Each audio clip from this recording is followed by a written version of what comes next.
SB की एक important MCQ series जो हम स्टार्ट कर चुके थे उसे आज कंटिन्यू करने जा रहे हैं। ये जो सीरीज़ अब ये आपके जो अपकमिंग एग्ज़ाम है, चाहे वो वेटनरी का होने जा रहा है, चाहे वो फाइनेंस सब इंस्पेक्टर का एग्ज़ाम होगा, चाहे वाइल्ड लाइफ का, जो भी जेकेएसएसबी एग्ज़ाम की तैयारी कर रहे हो, ये हर जगह ये वीडियो सबके काम आने वाली है। इवन सुपरवाइज़र की जो हम तैयारी करवा रहे हैं आपको वहाँ पर भी काम आने वाला है। स्टार्ट करते हैं आज की इस वीडियो को। 30 क्वेश्चन का सेट आपके सामने लेकर आ रहा हूँ, इंपॉर्टेंट रहने वाला है। वन बाय वन करके क्वेश्चन सारे डिस्कस करेंगे। लास्ट में हमने बताना है कि 30 में से कितने क्वेश्चन आपके सही हुए। पहले क्वेश्चन रीजनिंग वाले सेक्शन से आपके सामने स्क्रीन में आ रहा है। यहाँ पे कहा गया है कि स्किन का रिलेशनशिप अगर टच के साथ है तो आपको बताना है कि नोज़ का रिलेशनशिप किसके साथ हो जाएगा। तो यहाँ पर देखिए स्किन जो है वो टच से रिलेट करती है ना, जैसे आप टच करते हो तो स्किन सेंस करते एक तरीके से। तो नोज़ क्या सेंस करने का काम करता है? स्मेल। तो option number A correct answer हो जाएगा। तो एनालॉजी से क्वेश्चन बना हुआ था। सेकंड क्वेश्चन की बात करेंगे, आपके सामने स्क्रीन में आ रहा है। रीजनिंग सेक्शन से कहा जा रहा है Ganesh was taking a walk with his mother's brother's father's granddaughter, who was he walking with. देखो यहाँ पे कहा जा रहा है जो गणेश की अगर हम बात करेंगे वो वॉक कर रहा था, बट वॉक किसके साथ कर रहा था, ये बड़ा कन्फ्यूजन सा हो गया। मदर के, ब्रदर के, फादर के, ग्रैंड डॉटर के साथ जो है वो वॉक कर रहा था। तो बताइए गणेश किसके साथ वॉक कर रहा था। चलो हम बता देते हैं, किसका ट्री डायग्राम बना देते हैं इसकी। यहाँ पर आगे जी गणेश जी जिनकी हम बात कर रहे हैं, यहाँ पर इनकी मम्मा आ जाएंगी, ये आ जाएंगी इनकी मम्मी, ये मम्मी का भाई इस तरफ आ जाएगा, उनका फादर ये ऊपर आ जाएगा, इनका ग्रैंड डॉटर क्या हो जाएगा, मतलब इनके बेटे का आगे ये इनकी ग्रैंड डॉटर हो जाएगी, है ना। तो ये गणेश की बात करेंगे और जो ग्रैंड डॉटर की बात करेंगे सेम लाइन में आपको देखने को मिल रहे हैं। तो बताओ वो किसके साथ वॉक कर रहा था? अपने कज़न के साथ वॉक कर रहा था। इसका मतलब option number C correct answer हो जाएगा। अगर इसके साथ वॉक कर रहा तो अपने मामा के साथ वॉक कर रहा होता, बट ये कहा कि इसके साथ वॉक कर रहा है तो ये सेम ही लाइन में है, तो ये ग्रैंड डॉटर हो जाएंगी। Option number D correct answer हो जाएगा। जिसको इसमें कन्फ्यूजन आती है ब्लड रिलेशन वगैरह में, जेकेएसएसबी रीजनिंग के नाम से प्लेलिस्ट बनी है, वहाँ पर जाकर आप वीडियोस देख सकते हो, सारे कंसेप्ट आपके क्लियर हो जाएंगे। थर्ड क्वेश्चन हमारे सामने स्क्रीन में आ रहा है। यहाँ पर कहा गया है यू वी फिर ओ वाई आई बी ई और नेक्स्ट टर्म आपको बताने की वो क्या हो जाएगी। चलो इस क्वेश्चन को कवर करते हैं। ये सीरीज़ आपके सामने चल रही है, लेटर सीरीज़ वाला क्वेश्चन आपके सामने स्क्रीन में आया। पैटर्न यहाँ पे क्या चल रहा है, देखो यू है और वी है। यू आपको पता है 21 नंबर पे आता है, ओ 15 नंबर पे आता है, आई 9th नंबर पे आता है, और ई की बात करेंगे वो 5th नंबर पे आता है। ये पैटर्न हमारे पास चल रहा था। तो क्या यहाँ पर हो रहा है, पहले 21 में से 6 माइनस किए, 15 में से 6 माइनस किए, है ना, 6 माइनस किए, फिर 9 में से 4 माइनस किए, आगे फिर से 4 माइनस करेंगे पैटर्न को पूरा करने के लिए, तो 5 में से 4 माइनस करेंगे 1, और फर्स्ट नंबर पे क्या आता है, ए आता है। मतलब हमारा जो आंसर है वो ये हो जाएगा, क्योंकि ए की ऑप्शन ए से स्टार्ट हो रहा था, बट फिर भी हम इसको वेरीफाई कर लेते हैं एक बार। वी जो है वो 22वें नंबर पे आता है, वाई 25वें नंबर पे आता है, बी सेकंड नंबर पे आता है, और ई 5th नंबर पे आता है। क्या पैटर्न चल रहा है, +3, है ना। उसके बाद हमारे पास 25 के बाद बी, मतलब इसको दो, आप 2 की जगह उसको 28 भी बोल सकते हो, तीसरे नंबर +3 करना पड़ रहा है। 2 में 3 ऐड कर रहे हैं 5 आ रहा है, वैसे 5 में 3 ऐड करेंगे 8, और 8वें नंबर पे क्या आता है, एच आता है। तो पैटर्न हमें समझ आ गया था, option number B correct answer हो जाएगा। आगे बढ़ते हैं, क्वेश्चन नंबर 4 की बात कर लेते हैं। यहाँ पे कहा जा रहा है फाइंड द ऑड पेयर। आपको बताना है यहाँ पे ऑड कौन सा हो जाएगा। एक पैटर्न है, एक ऑप्शन ऐसे जो पैटर्न को फॉलो नहीं कर रहा, बाकी सारे सेम पैटर्न फॉलो कर रहे हैं। एक ऑप्शन है जो पैटर्न को फॉलो नहीं कर रहा, वो आपको बताना है। ऑप्शन नंबर ए में है 20 और 11। तो देखो यहाँ पर अगर आप ध्यान दोगे, आपको पता है 20 का हाफ करोगे तो कितना होता है 10, उसमें 1 ऐड कर दो 11 बन जाता है। 6 का हाफ कितना होता है, 6 का आधा करोगे 3, उसमें 1 ऐड कर दो 4 बन जाएगा। 12 का हाफ कितना होता है 6, उसमें 1 ऐड करो 7 बन जाएगा। लेकिन 15 का जब हाफ करोगे 7.5 है, उसमें 1 ऐड करो तो 8.5 आ जाएगा, जबकि वैसा यहाँ पे देखने को नहीं मिल रहा। इसका मतलब ऑप्शन नंबर सी एक अलग पेयर था, वही हमको बताना था, तो ऑप्शन नंबर सी यहाँ पर करेक्ट आंसर हो जाएगा। चलते हैं नेक्स्ट क्वेश्चन की बात करेंगे। आप सामने स्क्रीन में आ रहा है, यहाँ पर कहा जा रहा है कि HMD का रिलेशनशिप जो है वो KOE के साथ है, BNQ का रिलेशनशिप EPR के साथ है। बताइए किसका रिलेशनशिप जो है वो FLV के साथ हो जाएगा। तो सबसे पहले पैटर्न आपको पहचानना पड़ता है, हमें पैटर्न क्या फॉलो हो रहा है। देखो H आता है 8th नंबर पे, K आता है 11th नंबर पे, तो क्या पैटर्न हो, +3 किया जा रहा है। B आता है सेकंड नंबर पे, E आता है 5th नंबर पे, तो क्या हो रहा है, +3 किया जा रहा है ना। वैसे यहाँ पे कोई ऐसा नंबर होगा जिसमें 3 ऐड करने पे तो F यानी कि 6 नंबर पे आ रहा होगा, तो किस में 3 ऐड करूँगा तो 6 आएगा, 3 में 3 ऐड करूँगा तो 6 आएगा। इसका मतलब यहाँ पे जो भी लेटर आएगा वो पहला लेटर क्या होगा हमारे पास, 3rd नंबर पे क्या आता है हमारे पास, C आता है। तो ये ऑप्शन नंबर एक ही है जो सी से स्टार्ट हो रहा है, बट फिर भी आगे कंफर्म कर लेते हैं। हमने फर्स्ट लेटर की हेल्प से अभी तक आपने देखा था, आगे सेकंड लेटर की हेल्प, सेकंड लेटर हर जगह जे देखने को मिल रहा है, तो वो चेक करने की ज़रूरत नहीं है। थर्ड लेटर की तरफ जाते हैं, यहाँ पे डी है और यहाँ पे ई है, तो क्या हो रहा है, डी आता है फोर्थ नंबर पे, ई आता है फिफ्थ नंबर पे, +1 किया जा रहा है। यहाँ पे क्यू है और यहाँ पे आर है, +1 किया जा रहा है। तो किसके बाद वी आता है, यू के बाद वी आता है ना, लास्ट में यू आना चाहिए था, वहाँ से भी हमने कंफर्म कर लिया। ऑप्शन नंबर डी यहाँ पर करेक्ट आंसर हो जाएगा। आगे चलते, नेक्स्ट क्वेश्चन आपके सामने स्क्रीन में आ रहा है। यहाँ पर कहा जा रहा है, फिर से वही है, जो भी ऑड पैटर्न आपके सामने आ रहा है वो आपको आइडेंटिफाई करना है कौन सा ऑड पैटर्न यहाँ पे चल रहा है। अगर मैं ऑप्शन नंबर ए की बात करूँ, मुझे बी, एफ, जे और एन देखने को मिल रहा है। बी आता है सेकेंड नंबर पर, एफ आता है 6th नंबर पर, जे आता है 10th नंबर पर, एन आता है 14th नंबर पर, है ना। तो यहाँ पे क्या चल रहा है, 2 में 4 ऐड करेंगे तभी 6 आएगा, 6 में 4 ऐड करेंगे तभी 10 आएगा, 10 में 4 ऐड करेंगे तभी 14 आएगा, मतलब सभी लेटर्स जिनमें +4 किया जा रहा है। सेकंड ऑप्शन की तरफ चलते हैं, डी आता है 4th नंबर पे, एच आता है 8th नंबर पे, एल आता है 12th नंबर पे, पी आता है 16th नंबर पे, तो यहाँ पर भी +4 किया जा रहा है, ये कंसेप्ट समझ आ रहा है। थर्ड ऑप्शन की बात करते हैं, एच आता है 8th नंबर पे, जे आता है 10th नंबर पे, के आता है 11th नंबर पे, पी आता है 16th नंबर पे, तो यहाँ पे +4 वाला पैटर्न नहीं मिल रहा, तो ये अलग है, हमें वही तो बताना था। वेरीफाई करना चाहते हो डी ऑप्शन पे चेक कर लो, जे 10th नंबर पे आता है, एन 14th नंबर पे आता है, आर 18th नंबर पे, वी 22 नंबर पे आता है, तो +4 हर जगह किया जा रहा है ना। अब आपको इसमें प्रॉब्लम आती है कि ये जे 10th नंबर पे आता है या आर 18th नंबर पे आता है, वो कैसे याद करना है। फिर से वही बात सिंपल सी, जेकेएसएसबी रीजनिंग के नाम से प्लेलिस्ट है, वहाँ पर जाके वीडियोस देखो, सारे कंसेप्ट क्लियर हो जाएंगे। फिलहाल हम आगे चलते हैं, नेक्स्ट क्वेश्चन की बात करेंगे। आपके सामने स्क्रीन में आ रहा है, यहाँ पर कहा जा रहा है 5 का रिलेशनशिप 45 के साथ है। ये सभी क्वेश्चन जो आपके सामने मैं ला रहा हूँ रीजनिंग के सीजीएल एग्जाम में पूछे गए क्वेश्चन है, सीजीएल 2023 में पूछे हुए क्वेश्चन है, तो इन क्वेश्चन की इंपॉर्टेंस समझिएगा। 5 का रिलेशनशिप 45 के साथ है, 3 का रिलेशनशिप 3 के साथ है, तो 6 का रिलेशनशिप किसके साथ हो जाएगा। अब खुद ही हमें पैटर्न देखना होगा कि 5 को मैं 9 से मल्टीप्लाई करूँगा तभी 45 आता है।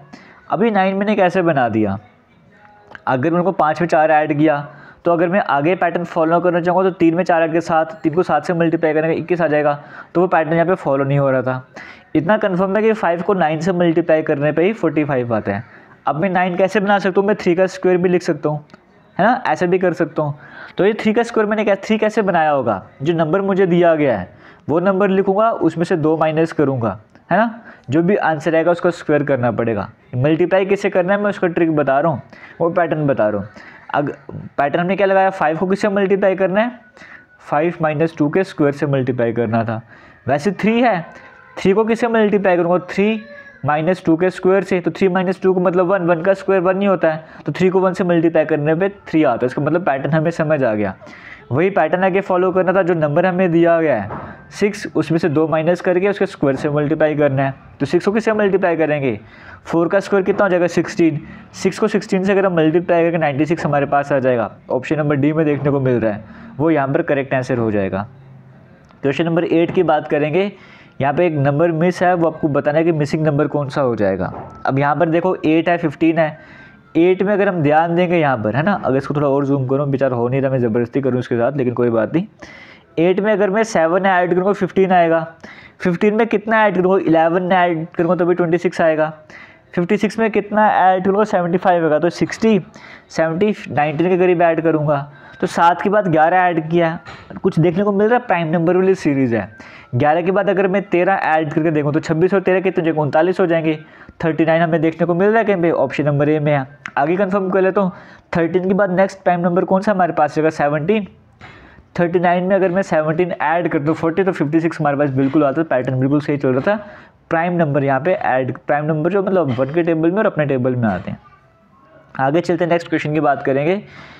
यहाँ पे कहा जा रहा है कि 625 का रिलेशनशिप 5 के साथ है ना, 2560 का रिलेशनशिप 8 के साथ है, तो बताना है कि 5000 का रिलेशनशिप किसके साथ हो जाएगा। आप वीडियो को पॉज करके ट्राई करो, मुझे पैटर्न पता है, मैं आपको डायरेक्ट आंसर बताने वाला हूँ। देखो यहाँ पर क्या हो रहा है, 625 की मैं बात करूँगा 5, और मुझे 5 को ध्यान में रखें, मुझे या तो 25 आता है 5 का स्क्वायर, या 5 का क्यूब 125 आता है ना।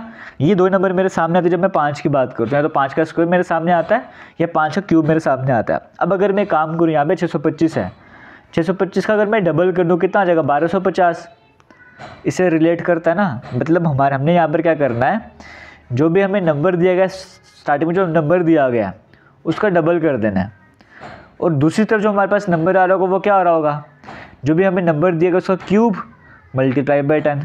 ये पैटर्न यहाँ पे चल रहा है। अगर नहीं समझ आया आगे वेरीफाई कर लेते हैं। 2560 इसका डबल करो कितना आ जाएगा, तो 2500 5000, तो 5120 हमारे पास आ जाएगा, यही आएगा। इससे कैसे रिलेशनशिप बनता है, 8 का क्यूब 512, उसको 10 से मल्टीप्लाई कर दो।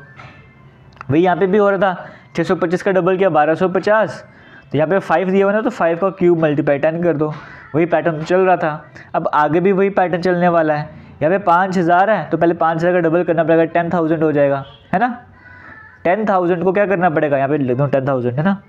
तो हर जगह हम क्या कर रहे थे, यहाँ पर इस तरफ ले 10 से तो मल्टीप्लाई कर ही रहे थे, लेकिन यहाँ पे किसी का क्यूब ले रहे थे। अब खुद ही सोचो, किसी क्यूब को 10 के अगर हम क्यूब लेंगे, 10 का क्यूब 1000 होता है ना, 5000 से 10,000 हो जाएगा।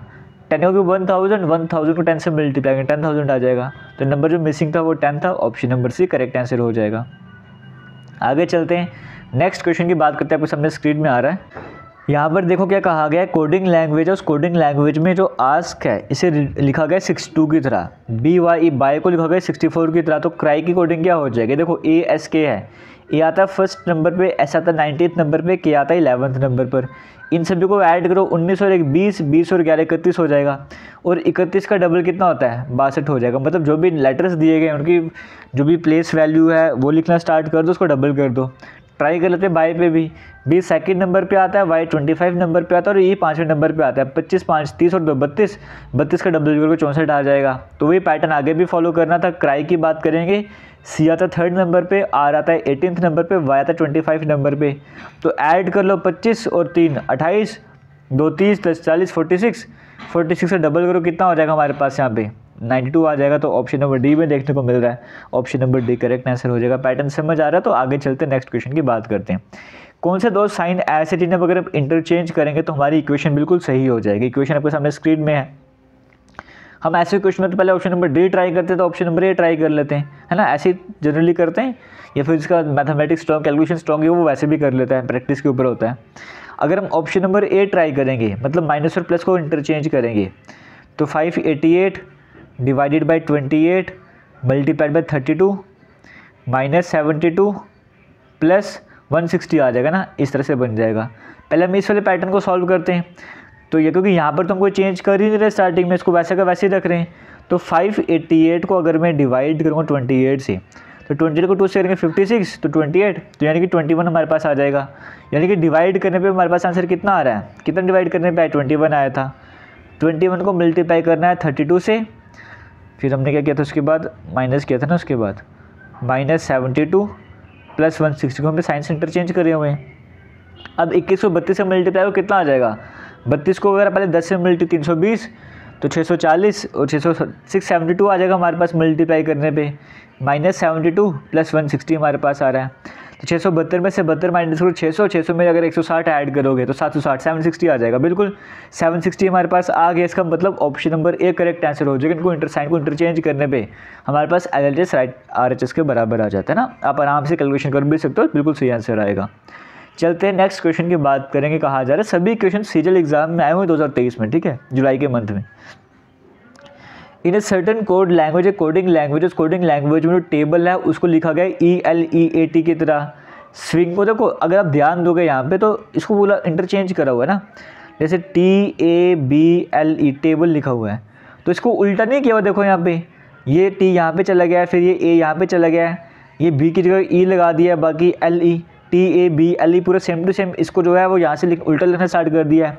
खाली जो मिडिल लेटर्स को चेंज हो, कैसे चेंज किया, B सेकंड नंबर पे आता है 5 नंबर पे, मिडिल लेटर में +3 ऐड किया हुआ है। आगे चेक कर लेते, जैसे देखो स्विंग है तो स्विंग को मैं उल्टा लिखना स्टार्ट कर दूंगा, SW मिडिल लेटर को छोड़ दो, NG वही तो हमारे सामने है। तो मिडिल लेटर में क्या करना था, जो भी नंबर दे 3 ऐड कर दो, तो I है, I 9th नंबर पर आता है, 3 ऐड करो 12वें नंबर पर L आता है। तो पैटर्न तो हमें समझ आ गया।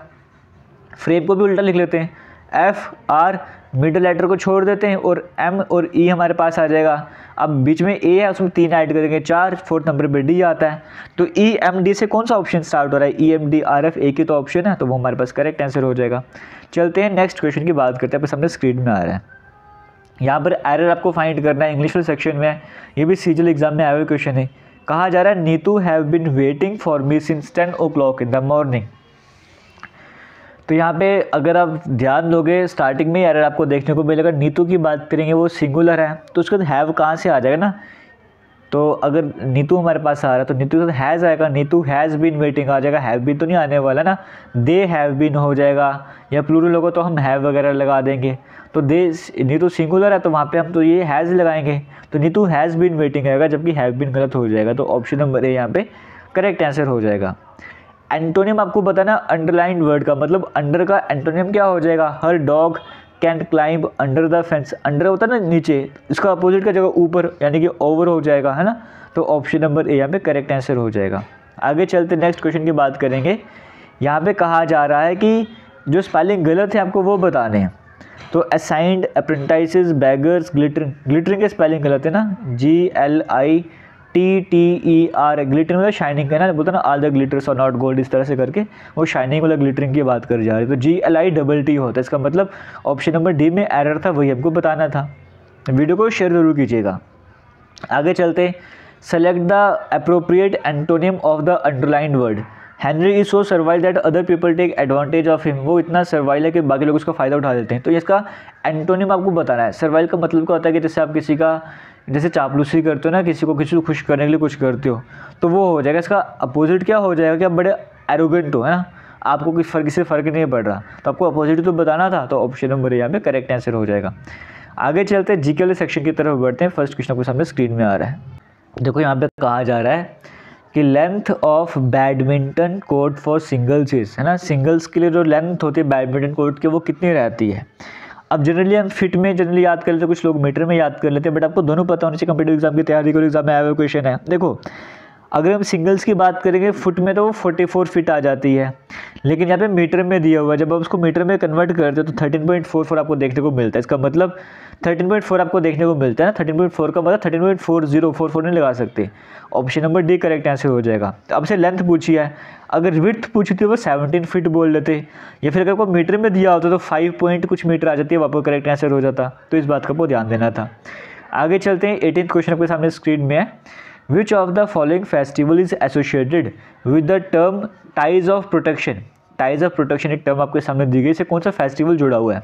बैसाखी, करवा चौथ, छठ पूजा, रक्षाबंधन। तो रक्षाबंधन है ना जहाँ पे प्रोटेक्शन की बात कर जाती है भाई बहनों के बीच में। तो ऑप्शन नंबर डी यहाँ पर करेक्ट आंसर हो जाएगा। आगे चलते नेक्स्ट क्वेश्चन की बात करेंगे। इन 2018 गूगल डूगल की बात करेंगे, सेलिब्रेट कर रही थी 100 बर्थ एनिवर्सरी मृणालिनी साराभाई जी की। ये किस डांस फॉर्म को बिलोंग करती थी। तो आपने पता है रॉकेट बॉयज़ देखी है नहीं देखी, अगर नहीं देखी है तो ज़रूर देखिएगा, आपको सब कुछ क्लियर हो जाएगा, बड़ा कुछ सीखने को भी मिलेगा।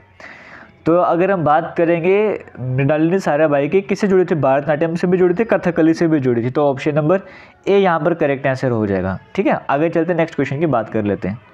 यहाँ पर कहा जा रहा है कि भारतनाट्यम की बात करेंगे, ये किस थीम पर बेस्ड होता है, आपसे वो पूछ रहा है। तो थीम क्या रहती है ना, समझ रहे हो क्वेश्चन का आपको मतलब क्या है कि किस थीम पे ये बेस्ड होता है या किस स्पिरिचुअल आइडियाज में बेस्ड होता है। भारतनाट्यम की बात करेंगे, आपने मुझे बताना है इसका ओरिजिन क्या है। ठीक है, कौन से स्टेट में परफॉर्म कर जाते हैं जनरली, आपने वो मुझे कमेंट सेक्शन में कमेंट करके बताना है। लेकिन ये शैविज्म पे काम, जहाँ पे शिव भगवान को फॉलो किया जाता है, तो शैविज्म को ये फॉलो करते हैं, वो थीम्स वहाँ पे दिखाई जाती हैं। तो ऑप्शन नंबर बी शैविज्म आपको देखने को मिल रहा है, वो यहाँ पे करेक्ट आंसर हो जाएगा। आगे चलते हैं, क्वेश्चन नंबर 21 की बात करें, उसमें लोग बताना चाहूँगा, ये इसी यूट्यूब चैनल पर आप वीडियोस देख रहे हो, अगर पहली बार सब्सक्राइब जरूर कीजिएगा और वीडियोस को शेयर करना ही करना है। ये वीडियोस बड़ी इंपॉर्टेंट है, सभी के लिए इंपॉर्टेंट रहने वाली हैं। जितना आप शेयर करोगे उतना बेटर रिस्पॉन्स आपको मिलता जाएगा। और बाकी इंस्टाग्राम हमारे इसी नाम से है, यहाँ पर डेली बेसिस पे या फिर 2 दिन के बाद कोई ना कोई आपको अपडेट मिलता रहता है, जो कि आपके लिए बड़ा इंपॉर्टेंट रहता है। तो अगर आपने अभी तक आपने फॉलो नहीं करा, वहाँ पर जाके फॉलो कीजिएगा। और कमेंट सेक्शन में लिंक भी मिल जाता है टेस्ट सीरीज़ का, अगर वो ज्वाइन करना चाहते हो वो भी ज्वाइन कर सकते हो। वाइल्ड लाइफ वेटनरी से एग्जाम में वो काम आने वाली है, तो अगर आप उसके एस्पिरेंट हो आप जरूर यहाँ पे ट्राई कीजिएगा। और हाँ, इसी यूट्यूब चैनल पर प्लेलिस्ट बनी है कई सारी, जो लेटेस्ट प्लेलिस्ट बनाई गई, जहाँ पे आपको इंग्लिश वोकैब करवाई जा रही है, JNK की हिस्ट्री एक बार फिर से डेप्थ में पढ़ाई जा रही है, या बाकी पोर्शन स्पेशलाइजेशन के लेक्चर्स आपको देखने को मिल रहे हैं, मैथ दोबारा से स्टार्ट करवाया जा रहा है, करंट अफेयर्स करवाए जा रहे हैं 2024 के। तो वीडियोज़ देखते रहिए प्लेलिस्ट में जाके। फिलहाल नेक्स्ट क्वेश्चन की बात करते हैं, आपके सामने स्क्रीन में आ रहा है। यहाँ पे कहा जा रहा है, भक्ति प्रदीप कुलकर्णी जी की बात करें, उन्हें अर्जुन अवार्ड से सम्मानित किया 2022 में। कौन से स्पोर्ट्स फील्ड को ये बिलोंग करते थे, आपसे वो पूछा जा रहा है। देखिए यहाँ पर क्या है, भक्ति कुलकर्णी जी की बात करें, कुलकर्णी जी की बात करेंगे 2022 में, एग्जाम 2023 में हुआ था जुलाई के मंथ में, वहाँ पे क्वेश्चन पूछा हुआ था ये वाला। तो क्योंकि ये स्पोर्ट्स पर्सनैलिटीज़ है, आपके एग्जाम में ज़रूरी नहीं कि 2022 में अवार्ड मिलता तो 24 में नहीं पूछ सकते, इसलिए इंपॉर्टेंट बन जाते हैं ना। भक्ति कुलकर्णी जी की बात करेंगे, लेकिन साथ साथ प्रज्ञनंदा की जी की बात करेंगे। दोनों नाम, ये जो प्रज्ञनंदा नाम है आपको सामने बोल रहा हूँ, ये इस बार बड़ा न्यूज़ में रहा था 2023 के लास्ट में, तो आपने ज़रूर सुना होगा, तो आपको हिंट भी मिली होगी ये किस फील्ड से जुड़े हुए थे। तो चेस से जुड़े हुए थे, इन्हें अर्जुन अवार्ड से सम्मानित करा गया था। आगे चलते हैं, रियोतवारी सिस्टम जो था रेवेन्यू कलेक्शन का, जो ब्रिटिश ने इंट्रोड्यूस करा था, वो किसके ऊपर बेस्ड था। तो इसका जो करेक्ट आंसर है वो आपने मुझे बताना है, लेकिन हाँ आपके लिए 50-50 कर रहा हूँ, 2 ऑप्शन में एलिमिनेट कर रहा हूँ, एक ये ऑप्शन एलिमिनेट कर रहा हूँ और एक ये ऑप्शन एलिमिनेट कर रहा हूँ। अब आप मुझे बताइए इसमें से कौन सा करेक्ट आंसर जो रियोतवारी सिस्टम था वो किस पर बेस्ड था, या ऑप्शन नंबर बी या ऑप्शन नंबर सी। अगर पता है तो बता दो, नहीं पता तो सर्च करके बता दीजिए, एग्जाम में आया हुआ क्वेश्चन है। Who among the following was called as Catherine of Kashmir. आज से 4-5 दिन पहले आपको वीडियो करवाई थी, वहाँ भी डिस्कशन करी थी कि कैथरीन ऑफ कश्मीर जो किसे कहा जाता था, क्वीन जिदा को कहा जाता था। ऑप्शन नंबर सी, यहाँ पे जिस जुड़े रानी भी कहा जाता था, कैथरीन ऑफ कश्मीर भी कहा जाता था, कई तरह के नाम दिए गए थे, है ना। जब गुप्ता एम्पायर हम पढ़े थे वहाँ पे आपको पढ़ाया था क्वीन जिदा के बारे में। तो ऑप्शन नंबर सी यहाँ पे करेक्ट आंसर हो जाएगा। क्वीन जिदा ने अपना सक्सेसर किसे चूज़ करता कि मेरे जाने के बाद जो है वो सिंहासन इन्होंने संभालना है, इस तरह से। रिंचन तो काफ़ी टाइम बाद में आए थे।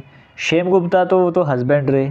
संग्राम राज, तो यहाँ पे संग्राम राज करेक्ट आंसर हो जाएगा। जो इनके भतीजे थे, नेफ्यू थे, इनके भाई थे उदयराज के बेटे संग्राम राज, इन्हें कहा था कि अब मेरे बाद जो है सिंहासन इन्होंने संभालना है। तो इसके बाद फिर लोहार डायनेस्टी की फाउंडेशन वगैरह हुई थी, जो हमने कल की वीडियो में शायद से कवर करा था। तो option number C correct answer हो जाएगा। बाकी सहदेवा की बात करेंगे, रिंचन की बात करेंगे, ये सभी तो बाद में जब हम पढ़ेंगे। देव डायनेस्टी कश्मीर में जो थी उसमें ये सारे आए थे ना, लोहार डायनेस्टी के बाद में फिर मुस्लिम हिंदू रूल एंड हुआ था, फिर मुस्लिम रूल स्टार्ट हो गया था। आगे चलते नेक्स्ट क्वेश्चन की बात करते हैं। डोगरी लैंग्वेज कौन सी स्क्रिप्ट में लिखी जाती थी स्टार्टिंग में, है ना। तो ऑप्शन आपको दिए गए, क्योंकि ये जो आपको आपके जम्मू कश्मीर कल्चर का जो सीरीज़ है वो भी स्टार्ट करी हुई है। जब आप ये वीडियो देख रहे हो फेब के मंथ की मैं बात करूँ स्टार्टिंग में, है ना, तो आपको कश्मीरी लैंग्वेज करवा दी है और डोगरी लैंग्वेज करवा दी है, बाकी लैंग्वेजेस करवाने, फिर इस तरह से और भी art and culture Jammu Kashmir का हम कवर करते रहेंगे। तो डोगरी लैंग्वेज कौन सी स्क्रिप्ट में लिखी आपसे वो पूछा जा रहा है। तो शारदा तो हमने पढ़ा था कश्मीरी के टाइम पे, है ना। तो डोगरी अखर स्क्रिप्ट, ऑप्शन नंबर बी यहाँ पे करेक्ट आंसर हो जाएगा। स्क्रिप्ट में लिखी जाती है, आज के टाइम पे तो देवनागरी स्क्रिप्ट फेमस हो गई है, लेकिन पहले जो है डोगरी अखर स्क्रिप्ट थी इसकी। Dash is the most popular dialect of Kashmir language, तो किश्तवाड़ी है, तो लगभग सेम टू सेम कश्मीरी की आपको देखने को मिलती है लैंग्वेज, तो option number D correct answer हो जाएगा। Who among the following is known as nightingale of. अब जो जम्मू कश्मीर वाले क्वेश्चन है ना, ये नहीं बोलो कि ये एग्जाम में आए हुए सीजीएल के, नहीं वहाँ पे तो आता नहीं है, लेकिन जो जम्मू कश्मीर के 4-5 क्वेश्चन डिस्कस करूँ, इसमें 2 से 3 क्वेश्चन ऐसे जो जेकेएसएसबी एग्जाम में ऑलरेडी पूछे गए लास्ट के 2-3 सालों में। Who among the following is known as nightingale of Kashmir. Kashmir का नाइटिंगेल किसे कहा जाता है, Habba Khatoon, option number C correct answer हो जाएगा।